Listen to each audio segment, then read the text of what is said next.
Pemirsa tertangkap tangan ngelaku ke aksi pungli di simpang exit tol Kramasan, ngelari ke Diri dengan terjun ke rawo-rawo. Namun, aksi berhasil digagalkan oleh petugas polisi dari Polres OI yang ngelaku ke patroli.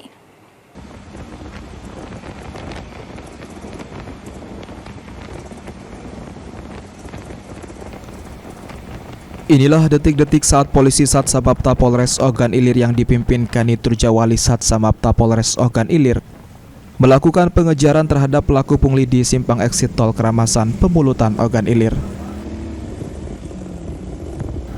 Pelaku yang diketahui bernama Jody, 33 tahun warga Pemulutan Ogan Ilir ini, kabur hingga terjun ke rawa-rawa di sekitar simpang exit tol Kramasan karena kedapatan melakukan pungli terhadap sopir truk maupun kendaraan angkutan barang lainnya. Kanit Turjawali Samapta Polres Ogan Ilir, Aibtu Bedi Harmoko mengatakan, penangkapan ini berawal dari laporan sopir truk maupun mobil muatan barang dan pribadi terkait adanya aktivitas pelaku yang kerap meminta uang secara paksa dengan modus pengatur lalu lintas.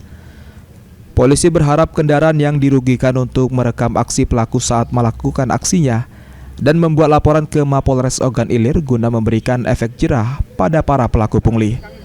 Sementara itu, dari tangan pelaku, polisi mengamankan uang Rp150.000 hasil dari pungli. Saat ini kami berada di seputaran Simpang 4 Flyover Nilakandi. Jadi kami dapat melaporkan informasi dari masyarakat, terutama para pengemudi supir ekspedisi truk maupun bus maupun pribadi, ada segelintir oknum yang melakukan pungutan liar tidak nutup kemungkinan mengarah ke tindak pidana dengan cara memaksa. Sementara kami melakukan pengejaran sampailah kami amankan terduga untuk melakukan pungutan liar. Kami amankan uang sebesar kurang lebih Rp24.000. Ahmad Romawi, PAL TV.